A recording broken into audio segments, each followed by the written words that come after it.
Welcome back to the show. We can start off with the stories. I know you say you had a lot of memories or stories that started to come back to you. Maybe you could share some of those stories. Well, being originally from the Churchill Downs area, I know a lot of people don't hear about that until the Kentucky Derby happens. Then the whole world knows it for like 3 or 4 days. So when it does happen, it's like a big deal. It's like Mardi Gras, in Louisiana. It's like, all eyes on us. And then things do get crazy.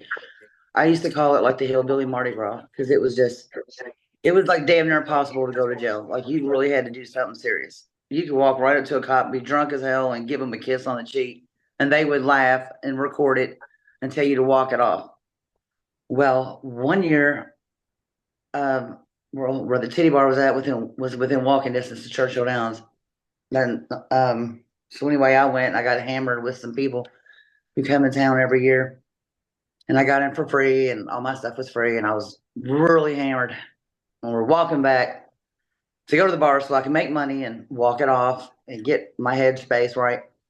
We were leaving with general people because we were in the infield, which is a general ticket, like the cheapest ticket you can get. But that's the funnest part is in the middle of it. But anyway, one day you'll have to see it for yourself. So anyway, we're walking back to the titty bar and there's all these people walking. I mean, like as far as the eye can see, just thousands of people. Well, I'm getting closer and we're like shoveling each other and like a little mob trying to get out like sheep. All of a sudden you see a tall person, like head and shoulders taller above the crowd. And you're like, damn, like they're like almost like a freak of nature tall. And I got closer and I'm half blind anyway, but I got really closer and I was like, holy shit, it's OJ Simpson. And I was like, well, why is he not like with security? Or why is he not going out some weird secret way? Did somebody tell him to go out the general public way on accident? Like, was he drunk? Was he misinformed? But all these weird things came into my head. Like, he's like 2 feet away from me at this point. It's getting closer and closer. And just the first thing that popped in my fragile mind was I bumped into him, like, which was kind of hard to avoid, but it was a little hard of a bump. And he looked down at me. He was like a giant looking down. And like, he gave me like a hateful look, like a really shitty look. And I was like, we have one of you in our town. And he looked at me like I was nuts. And I said, his name is Mel Ignato. And then I said, Google it. And I think I called him an MF. And then he walked off. I was like, dude, did that just happen? Because I was a little bait too. And it was messed up because if you Google Mel Ignato, like there's been documentaries and movies and books about him where he had killed his girlfriend and got away with it and found out later he did it. And double jeopardy, he couldn't be tried again. So they ended up getting him on perjury for lying on the stand, and that's how they got him in prison. They found a way to finally get him because he lied on the stand. But it was just the point. It was almost like a funny ha-ha, but he took it a lot to heart. And later that night, it was on the news. You can even look this up, where he went in some downtown fancy pants restaurant where I would even go in, like really like Richie place I've never been in. What supposedly turned him away for service, and he was like saying it was like the race thing, but they were like, "We don't want no killers in here," and I'm like, "Oh, y'all are just getting a little ridiculous with it." I mean, I was just being ha drunk, stupid, but he took it really offensively, and it was like all on the news. And then not too long after that, that weird shit happened with him in the hotel with that dude who had his memorabilia, and then he went back to prison. It was just all wild and weird. But that was a random story. I wish I would have been more sober, but I remembered it like it just happened. And another weird cuss out was on Oaks, which is the day before the Derby. Everybody wears pink. Everybody knows it. You can Google this too. Dudes wear pink tuxes. I mean, it's Pepto Bismol everywhere. And long story short, there's a spot where anybody can go. Any normal person. You don't have to be a celebrity. You could be somebody's great granny or a stable person. You just walk in and they do this pink carpet, like the red carpet. You can see people getting interviewed. And you're literally from here to no more than 20 feet. I mean, maybe even 10, depends on where you're standing. So you see all these people come through. Well, I was desperate to see the love of my life, Jennifer Tilly, and she didn't come that year, and I was pissed. But Jamie Foxx came, and he was wearing a pink tux. I got a picture on my phone somewhere. I'll find it. I'll find a picture of me drunk. I think you can catch him behind it.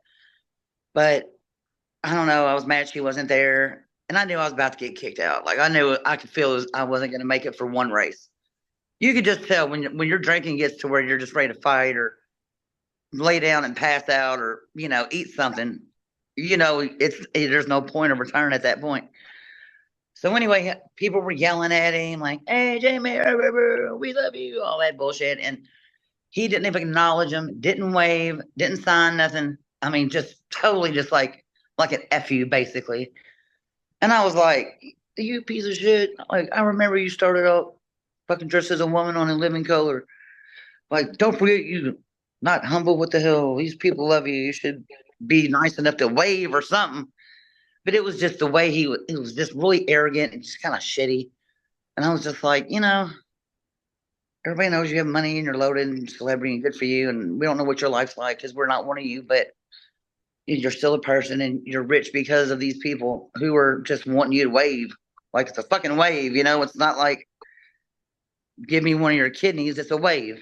It's acknowledgement. You know what I mean? It's something. Yeah. So it just turned me off. But oh, there's been a few people, like oh god, Derby up there at that bar was just like, oh, I wish you could have been a fly on the wall there back then. I wish Facebook would have been around. Oh my god, I would have been in so much trouble. So I know you used to work at a strip club.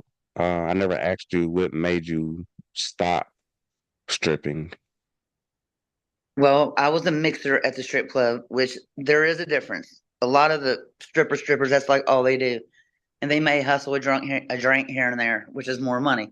Some girls mostly just do like drinks or like just dances. Like there's different people who do different things, and it's a mix.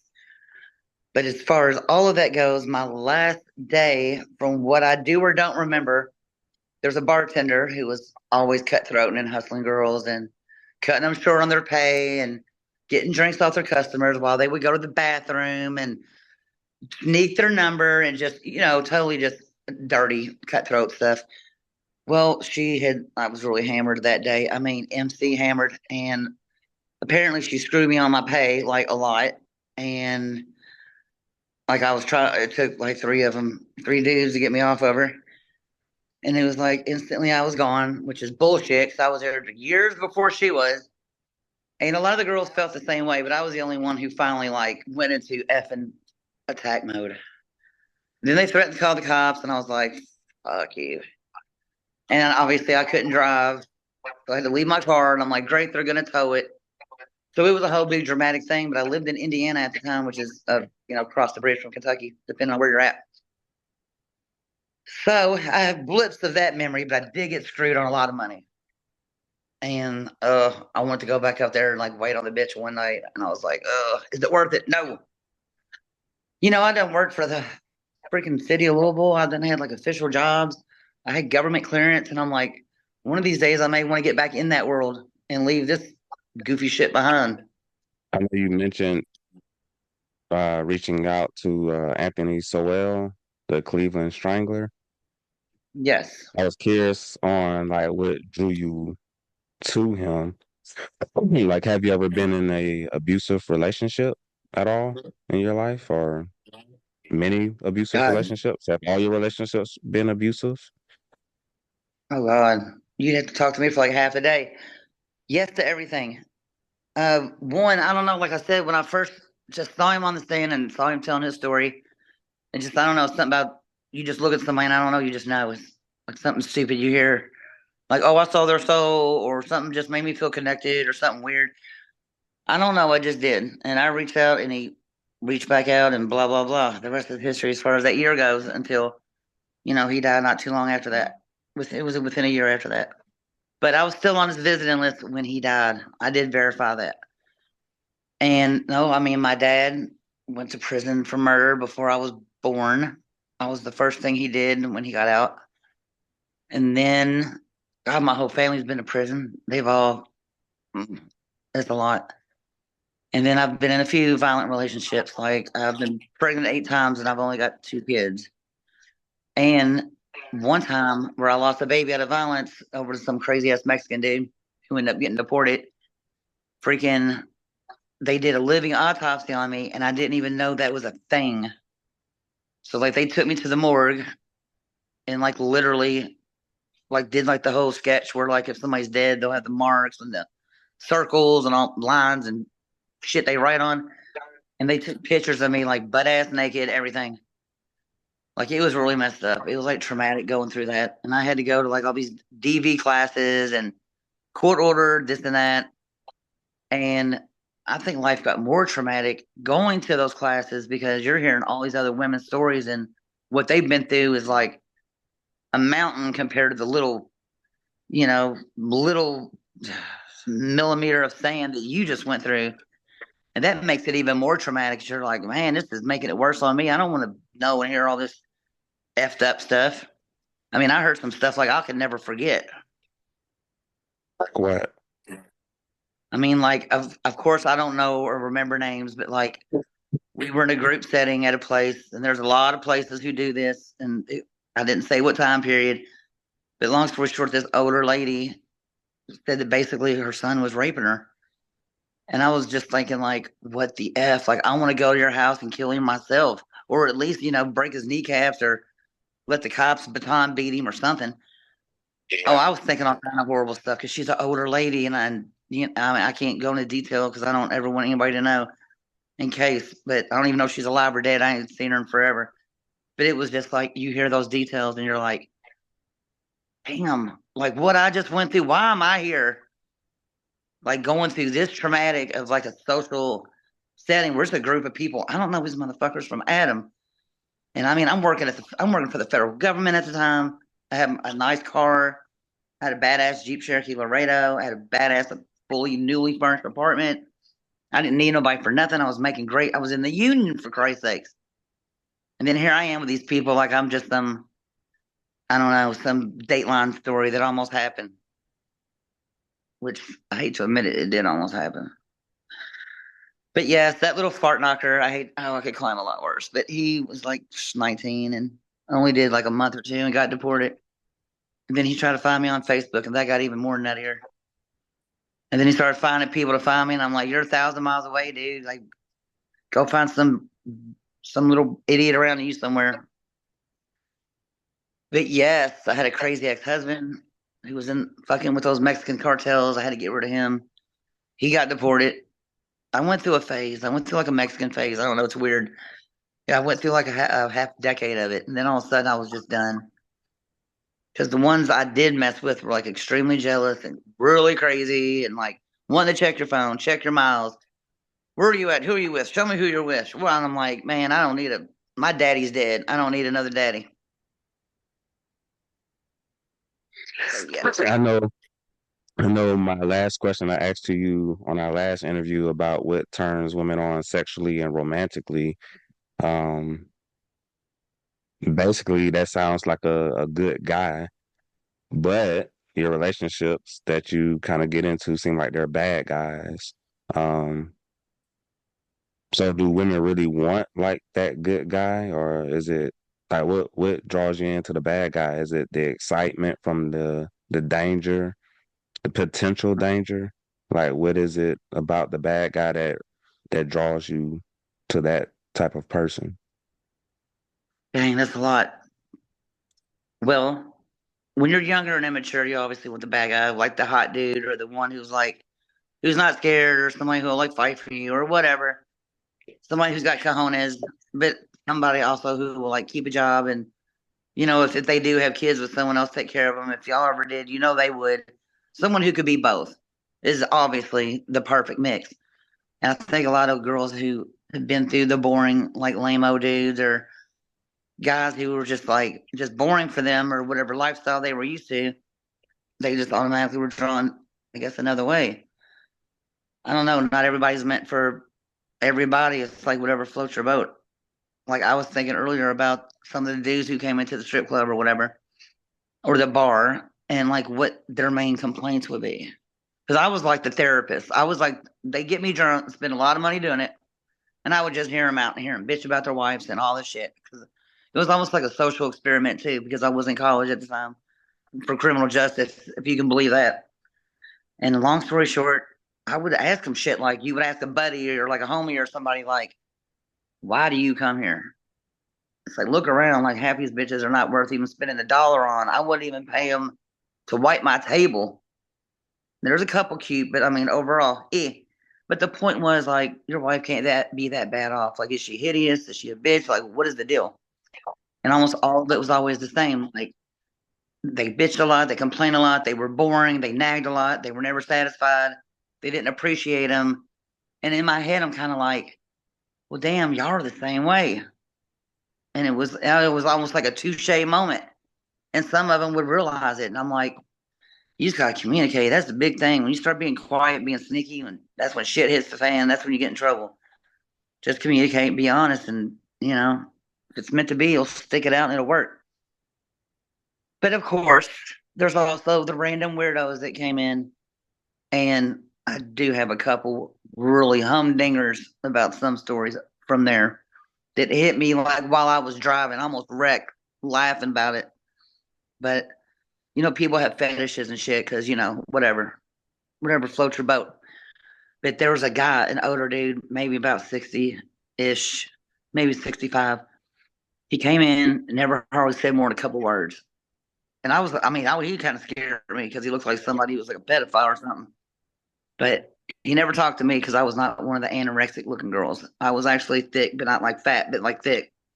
He'd bring in a pair of moondogs, and that's what we called cut off blue jeans, and they get the fringe at the bottom, but the shorts, like moondog shorts. So basically, blue jeans cut off into shorts with the strings hanging. He'd bring them Yeah. in with him. He'd pay $100 for a lap dance, make whoever was doing the dance wear them, and only them. That's all they'd wear. No bra, no nothing. But he would sit in the booth, and the girl would stand in front of him, and during that whole time, would just beat the shit out of him. And I can't remember. I think they were wearing boxing gloves, which makes it even weirder. And I'm like, damn, like what happened with this dude in his childhood? Like, did his big sister used to hold him down and kick his ass? Or I'm like, I really think about all this random stuff when I see this weird stuff happening. And then you add liquor and a little bit of weed on it, and you're like, you feel like you're like in a whole nother world. It's like you're in a movie or something. It just don't seem real. Yeah. I know a lot of people have like different fantasies and stuff like that and fetishes.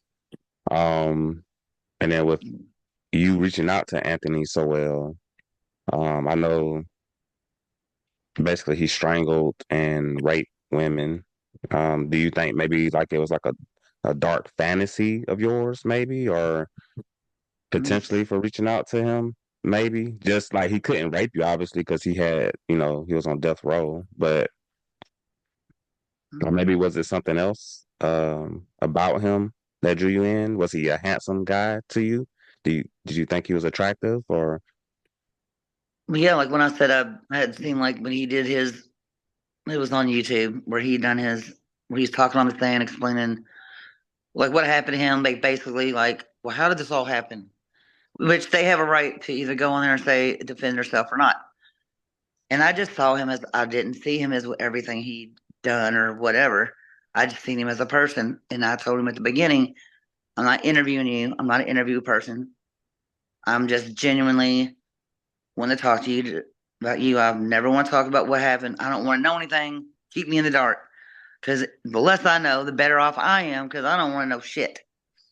I don't want to be looked at as a bad guy or whatever. I'm not like that's not my intent.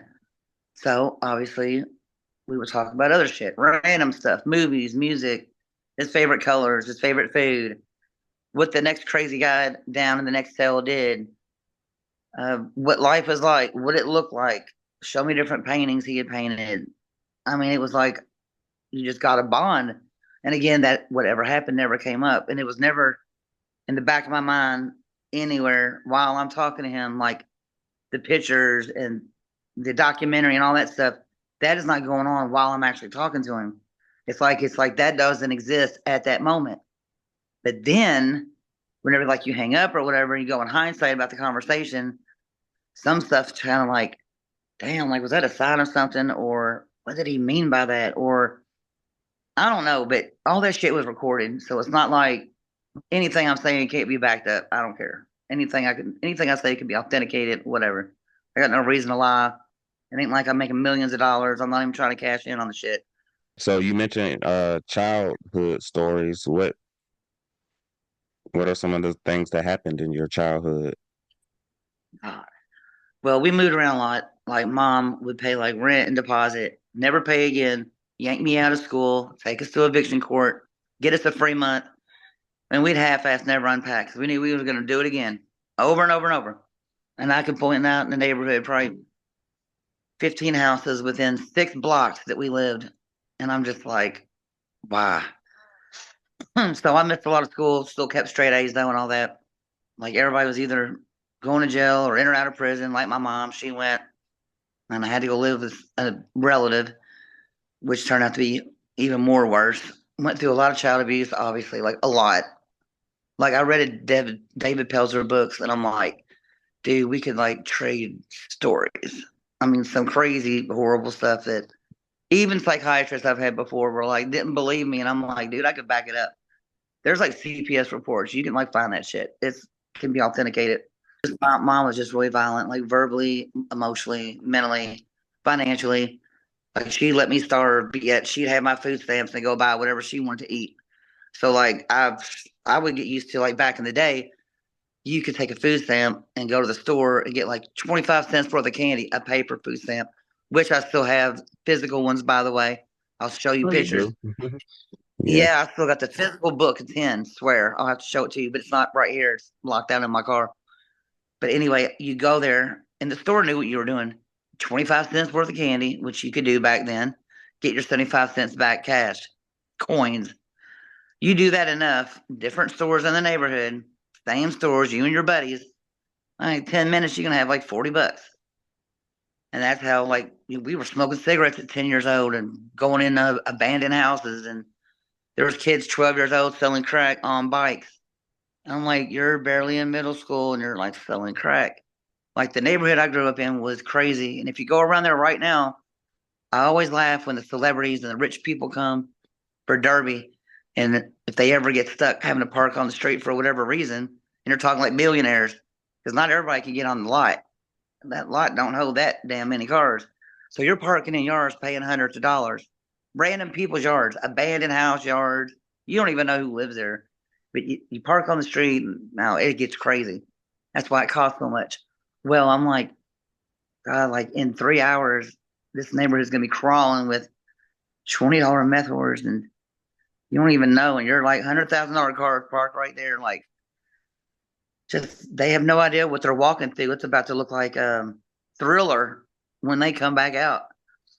Now there's like people, there's like songs about it, there's like poems about it, like sayings about it. The neighborhood was horrible, but I don't know. One day I finally had enough, and it was like I ain't raising my kids around here because the girls around there would be like 12 and pregnant, and people just like not everybody. There would be decent people, obviously, but I wanted better, so we moved to the great state of Indiana to get away because it's way more strict and schools are better and etc.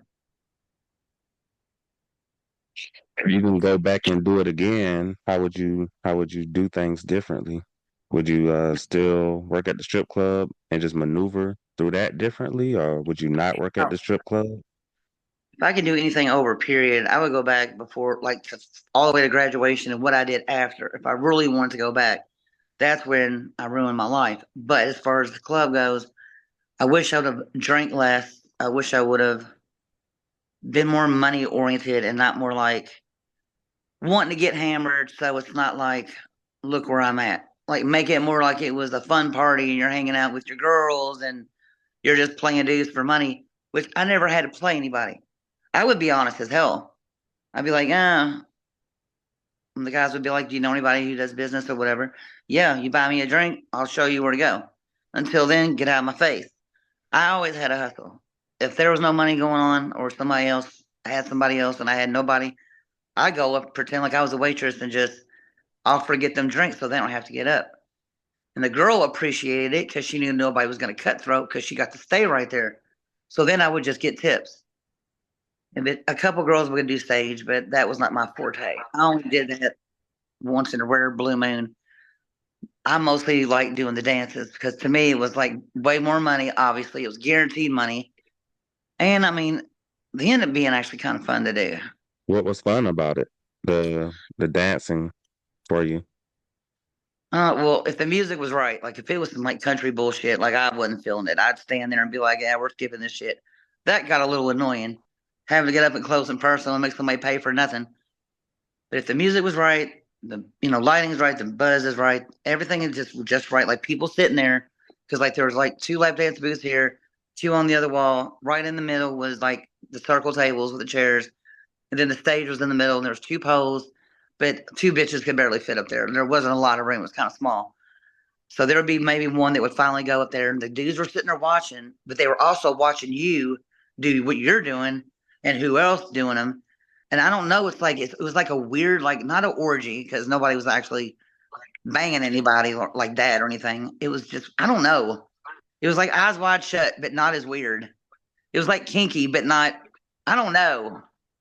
And the funny thing is, I've seen so much boobs and panocha and tits and all this stuff.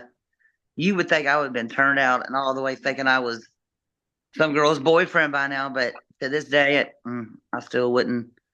I still wouldn't go the female way. So that had zero impact. So from a psychological point of view, that did not matter. That had no effect. Have you ever thought about going back when you left Oh stripping God. or left the strip club? Have you ever was tempted to go back at all to do At that, or night. do have you ever No, thought go about ahead. doing a different route besides stripping or working at the strip club? Have you ever thought about shooting porn scenes or doing something different? Oh no. God, I'm fucking 45. The strip club around the corner is hiring for a bartender. And I'm like, with my knowledge and how good I am with shorthand math, like, multiples and shit, like that's how we made money was multiples of seven because you got 70% out of 100. And it was all commission. So you had to know your numbers like bing, bing, bing, even drunk. So I'm great with numbers, like shorthand. I don't even need like pen and paper. I'm great keeping tabs, making drinks, all that shit.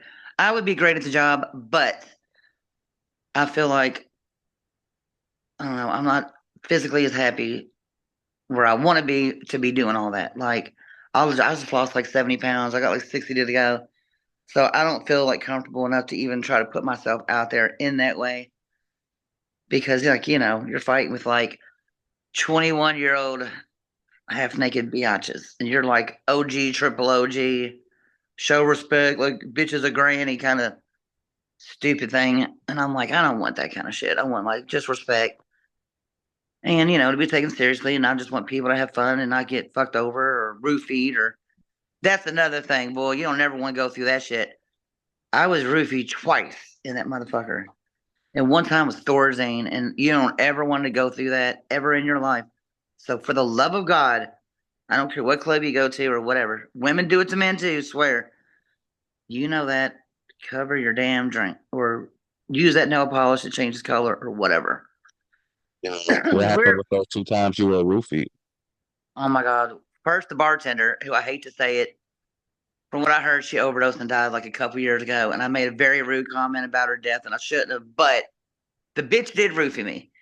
And one thing I remember was being in the bathroom in like my most expensive underwear. They were like $50 for that cute pair from the strip club wardrobe lady.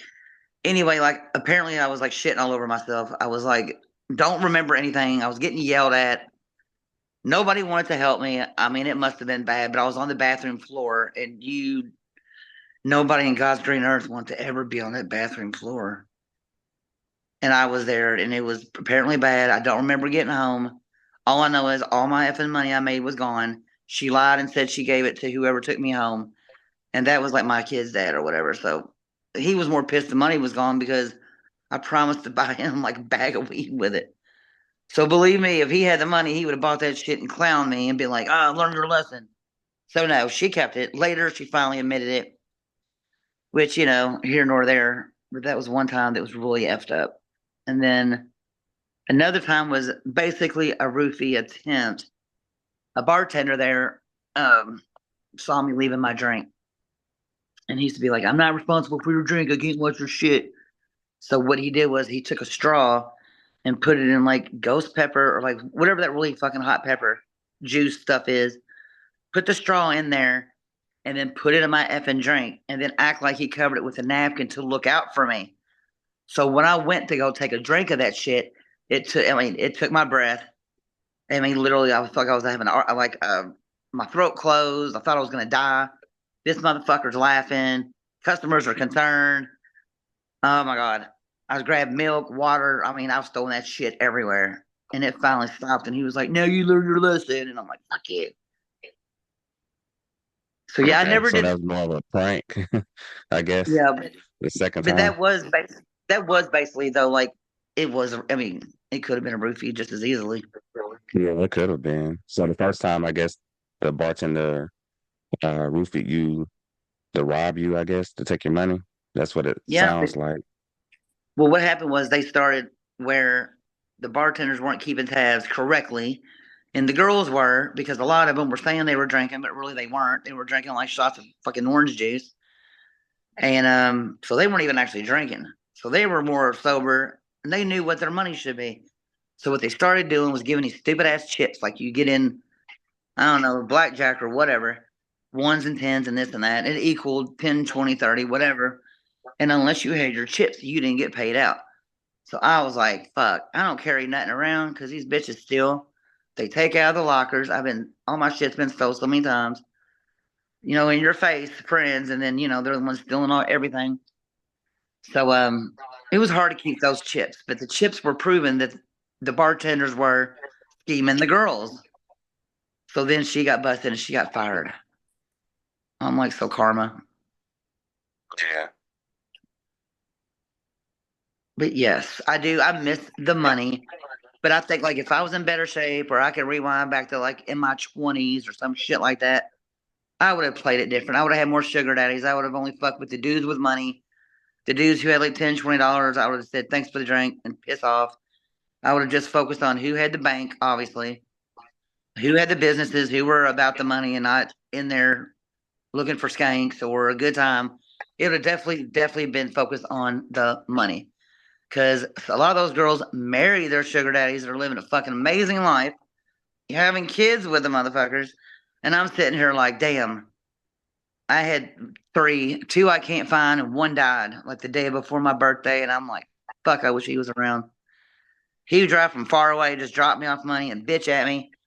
And then I give him a, kiss on the cheek, smack him for a minute, and go in the house. That was it. So you say you lost 70 pounds? Yeah, it was like over 300. It was like really depressing. I was like, I didn't want to live. It was bad. And I'm like, dude, I used to be like nominated for pageants and prom queen and shit. But I went through a very bad divorce, a very bad marriage, a lot of bad relationships, family craziness. And I went through like a shit, like way too much that anybody should in their lifetime, a lot quick, a lot of deaths quick. Like my dad killed himself. I found him. My mom overdosed the day before my birthday. She died. My brother, he got killed in jail in Kentucky. And he was half black, by the way. And I tried to call the news, and they said it wasn't newsworthy. But then a couple months later, Breonna Taylor happened. Then all of a sudden, everybody was wanting to know about what happened to him. And I'm like, no, y'all said he wasn't newsworthy. So fuck you. But yes. So I've been through, and my family's been through a lot. We are not the normal, everyday people. I mean, I could write an effing book. I could probably do a movie. I Well, don't it's about the end of our time together. I appreciate you jumping back on to have a conversation with me again. I hope you have a good day, and I'll stay in touch. know. All right. Give me a holler. Thanks.